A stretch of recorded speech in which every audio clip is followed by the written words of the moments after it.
গত ৪ দশকেরও বেশি সময় ধরে ইরান বিশ্বের অন্যতম কঠিন অর্থনৈতিক, প্রযুক্তিগত ও সামরিক অবরোধের মুখে রয়েছে। এর ফলে দেশটির ব্যাংকিং খাত প্রায় সম্পূর্ণভাবে বৈশ্বিক আর্থিক ব্যবস্থার বাইরে চলে গেছে।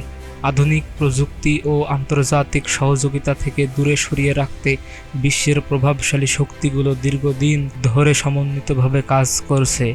এসব নিষেধাজ্ঞা ও চাপের পরেও কেন ইরানকে যুদ্ধে হারানো অসম্ভব? ইরানের এমন কিছু শক্তি রয়েছে যার কারণে দেশটিকে পরাজিত করা প্রায় অসম্ভব। চলুন জেনে নেওয়া যাক সেগুলো কি। ভৌগোলিক অবস্থান। ইরান শুধু একটি দেশ নয়, একটি কৌশলগত দুর্গ। ইরান পাহাড়, মরুভূমি ও জটিল ভূখণ্ডে ভরা, যে কোনোভাবে স্থল আক্রমণ করা খুবই কঠিন। ইরানের সবচেয়ে বড় শক্তি হল ভূ-রাজনৈতিক সম্পদ হরমুজ প্রণালী। দক্ষিণ ইরানের উপকূল ঘেঁষে থাকা এই সরু জলপথটি বিশ্বের অন্যতম গুরুত্বপূর্ণ সমুদ্রপথ। মাত্র ৩৩ কিলোমিটার প্রশস্ত এই পথ দিয়ে প্রতিদিন বিশ্ববাজারে যাওয়া তেলের প্রায় ২০% পরিবাহিত হয়। এই প্রণালীর আশপাশের ৭টি কৌশলগত দ্বীপ ইরানের নিয়ন্ত্রণে, যা তাকে আঞ্চলিক রাজনীতিতে বাড়তি সুবিধা দেয়। বিভিন্ন সময়ে ইরান হরমুজ প্রণালী বন্ধ করে দেওয়ার হুমকি দিয়েছে, যা পশ্চিমাদের জন্য এক বড় আতঙ্কের কারণ।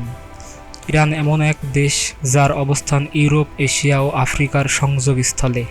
এই ভৌগোলিক সুবিধা তাকে প্রাচীনকাল থেকেই বিশ্ব রাজনীতির কেন্দ্রে রেখেছে। উত্তরে ক্যাস্পিয়ান সাগর আর দক্ষিণে পারস্য উপসাগর ও ওমান উপসাগরের মতো ৩টি গুরুত্বপূর্ণ জলসীমা তাকে একটি দুর্লভ কৌশলগত অবস্থান এনে দিয়েছে।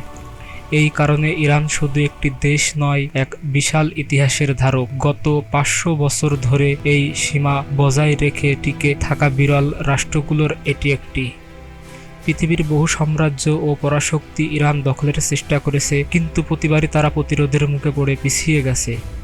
ভৌগোলিকভাবে ইরান যেন একটি প্রাকৃতিক দুর্গ। দেশটির পশ্চিম ও দক্ষিণে বিস্তৃত জাগ্রস পর্বতমালা, যেগুলো আক্রমণকারীদের জন্য প্রাকৃতিক দেয়াল হিসেবে কাজ করে। উত্তরে রয়েছে আলবর্জ পর্বতশ্রেণী, আরও একটি প্রতিরক্ষামূলক প্রাকৃতিক বাঁধ। এই পাহাড়গুলো শুধু দুর্গই নয়, বরং এমন জায়গা যেখানে সামরিক অভিযান চালানো কার্যকর অসম্ভব। আর পাহাড় পেরিয়ে যদি কেউ ইরানের ভেতরে ঢুকেও পড়ে, তাদের অপেক্ষায় আছে বিশাল লুত মরুভূমি, বিশ্বের অন্যতম গরম ও শুষ্ক এলাকা। এই মরুভূমির ভিতর দিয়ে রসদ ও সৈন্য সরবরাহ করা বিপজ্জনক এবং প্রায় অসম্ভব। আঞ্চলিক প্রভাব ও প্রক্সি। ইরানের আরেকটি উল্লেখযোগ্য শক্তি হল তার বিস্তৃত প্রক্সি নেটওয়ার্ক, যা অক্সিস অব রেজিস্ট্যান্স নামে পরিচিত। এই জোটে এমন সব সংগঠন রয়েছে যারা মধ্যপ্রাচ্যের বিভিন্ন দেশে ইরানের মতাদর্শিক ও সামরিক প্রভাব বিস্তার করতে সহায়তা করে, যেমন লেবাননের হিজবুল্লাহ, ইয়েমেনের হুতি, ইরাকের মিলিশিয়া। সব ইরানের মিত্র,